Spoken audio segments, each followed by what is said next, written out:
शुक्रिया अदा करती हूँ कि जिस इशू पे बात करने के लिए आज हम लोग यहाँ जमा हुए हैं वो बहुत सेंसिटिव इशू है और ये एक आइसोलेटेड इंसिडेंट नहीं है। तो मैं आप सबको इसी के लिए जय भीम और लाल सलाम पेश करती हूँ। संभल में जो घटना हुई है वो पहली घटना नहीं। इस देश में पिछले 10 सालों से एक के बाद एक घटना होती है, चाहे वो CA/NRC में हो, चाहे वो बिल्किस का रेप हो, कैसे रेपिस्ट को माला पहनाया जाता है, कैसे दंगे भड़काए जाते हैं।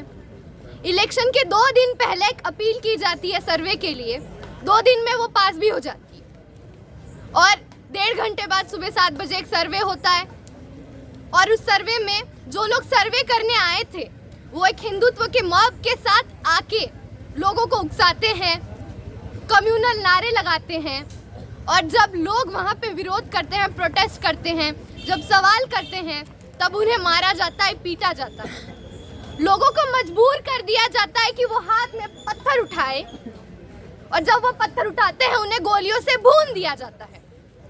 और ये सोच कहाँ से आती है? ये सोच वहाँ से आती है जहाँ गोलवलकर, सावरकर जैसे लोग मुस्लिम विमेन के रेप को जस्टिफाई करते हैं, मुस्लिमों को सेकेंडरी सिटीजन बनाने के सिस्टम को, अप्रोच को जस्टिफाई करते हैं। इस देश का प्रधानमंत्री खुलेआम कहता है कि कौन क्या है उसकी पहचान कपड़ों से होगी। यहाँ पे कपड़े देख के लोगों को मारा जा रहा है, नाम देख के मारा जा रहा है, वाइवा में नाम देख के लोगों को मार्क्स दिए जाते हैं। आप देखिए कैसे यहाँ पे पुलिस फायरिंग करती है। प्रोटेस्ट में जो लोग सवाल कर रहे हैं, नारे लगा रहे हैं, ऐसा कोई नारा, ऐसी कोई बात उन्होंने नहीं की है, उन्हें मारा गया। जिन लोगों को मारा गया है उन्हीं के ऊपर FIR भी हुई है, उनके और साथियों पे FIR भी होगी, इन पे NSA लगाया जाएगा, UAPA लगाया जाएगा और इन्हें फंसाया जाएगा। मतलब तुम हमें मारोगे, तुम हमें सताओगे और फिर हम ही को जेल में डालोगे। ये तो तानाशाही है। डेमोक्रेसी में जितनी भी बॉडीज है, चाहे वो जुडिशरी हो, एग्जीक्यूटिव हो और सत्ता को तो आप देख ही रहे हैं। हमारे जो फॉर्मर चीफ जस्टिस हैं वो एक खुला रास्ता ओपन करते हैं कि लोअर कोर्ट्स सर्वे के लिए जो रिलीजियस प्लेसेस हैं वहाँ पे सर्वे करने के लिए अलाउ करें। मतलब हर गांव, हर कस्बे में अब कोई भी रिलीजियस प्लेस होगा, कोई भी जाके उस पे सवाल कर देगा, दूसरे दिन सर्वे आएगा और आस्था के नाम पे कोई सबूत नहीं मिला है। राम मंदिर के मामले में भी कोई सबूत नहीं मिला था, सिर्फ आस्था के नाम पे वहाँ पे कोई नया रिलीजियस प्लेस बनाया जाएगा। जुडिशियरी, एग्जीक्यूटिव, पुलिस, हर कोई इसमें शामिल है।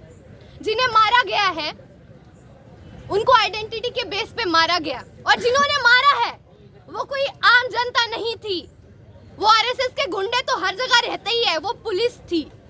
मतलब जिनसे हम अपेक्षा करते हैं कि वो हमें बचाएंगे, वही लोग हाथ में बंदूकें लेके आज हमें मारते हैं। क्या हम इसे डेमोक्रेसी कहेंगे? ये डेमोक्रेसी कहने के लायक भी बची है? इस देश में ऐसा कोई कोना नहीं बचा है जहां पे मुसलमानों को मारा जाए। उनके एग्जिस्टेंस पे ही सवाल है। तुम सवाल नहीं पूछ सकते हो। यूपी में उन्हें वोट करने से तक रोका जाता है। मतलब एक सिटीजन होने का बेसिक राइट ही छीना जा रहा है। आप अपने रिलीजियस प्लेसेस पे जाके पूजा नहीं कर सकते हैं, अर्चना नहीं कर सकते हैं, नमाज नहीं पढ़ सकते हैं। दलित को भी मंदिरों में जाने से रोका जाता है। एक आदिवासियों को अपने एग्जिस्टेंस की लड़ाई लड़नी पड़ रही। ये क्यों हो रहा है? क्योंकि ये गोलवलकर और सावरकर के विचारों के साथ ये सत्ता खड़ी है और इनके साथ पुलिस से लेके जितने भी गुंडे हैं, जितने भी अपर कास्ट, अपर क्लास, मनुवादी, ब्राह्मणवादी लोग हैं, उनका पूरा एक सिस्टम खड़ा है जिन्हें सपोर्ट करने के लिए, जिन्हें बचाने के लिए जुडिशरी हमेशा अवेलेबल रहेगी। AMU के माइनॉरिटी स्टेटस पे सवाल किया जाता है, जामिया को पूरी तरीके से बर्बाद किया जाता है। JNU इससे दूर नहीं है। शर्जील इमाम हो, उमर खालिद हो, इनको बस इसीलिए अंदर डाला जाता है क्योंकि ये सवाल करते हैं। वो कहते हैं कि तुम हमें मारोगे तो हम मोहब्बत से तुम्हारे जवाब देंगे। गुलफिशा को बस इसीलिए जेल में डाला जाता है कि वो प्रोटेस्ट कर रही हैं। दिल्ली दंगों के अंदर जितने लोगों को अंदर डाला गया है उसमें सारे मुसलमान हैं। ये सरकार सिर्फ आइडेंटिटी को लेके अपनी पॉलिटिक्स चमकाना चाहती है, अपने मंसूबे पूरे करना चाहती है। और यूएपीए और एनएसए तो आजकल भुजिया हो गया है भाई, हर किसी पे लग जाएगा। मैं आज यहाँ बोल रही हूँ, कल को मेरे ऊपर लगाने के लिए 1 मिनट नहीं लगेगा, क्योंकि उन्हें सवाल से दिक्कत है। वो तानाशाह है और ये काम हर दम करते रहेंगे। इसीलिए मैं आप सबसे यही कहना चाहूँगी कि सिर्फ जेएनयू में ही रह के हम लड़ाई नहीं लड़ सकते हैं, हमें सड़कों पे जाना होगा। जेएनयू की बात करते हैं, पिछली बार जब एसएल में इलेक्शन होता है, इसी का जब चुनाव लड़ा जाता है, जब एक मुस्लिम नाम आता है तो लोग वहाँ पे ऑब्जेक्शन में हाथ उठा देते हैं।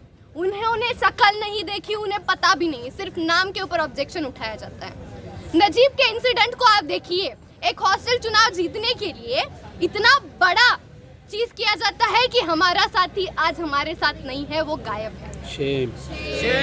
रामनवमी के नाम पे मेस मेन्यू में संडे के दिन या जिस भी दिन नॉनवेज कुक हो रहा होता है, उस दिन जबरदस्ती फूड पॉलिटिक्स खेला जाता है और यहाँ पे भी आइडेंटिटी के नाम पे पॉलिटिक्स किया जाता है। हमारे एक साथी जो डिसेबल्ड है, जो मुस्लिम स्टूडेंट है, वार्डन के द्वारा एबीवीपी के गुंडे भेज के उनके रूम से सामान बाहर फेंका जाता है। जेएनयू इन चीजों से दूर नहीं है। अगर हम आज यहाँ नहीं खड़े होते हैं तो हमें कोई उम्मीद नहीं है कि हम बाहर खड़े होंगे।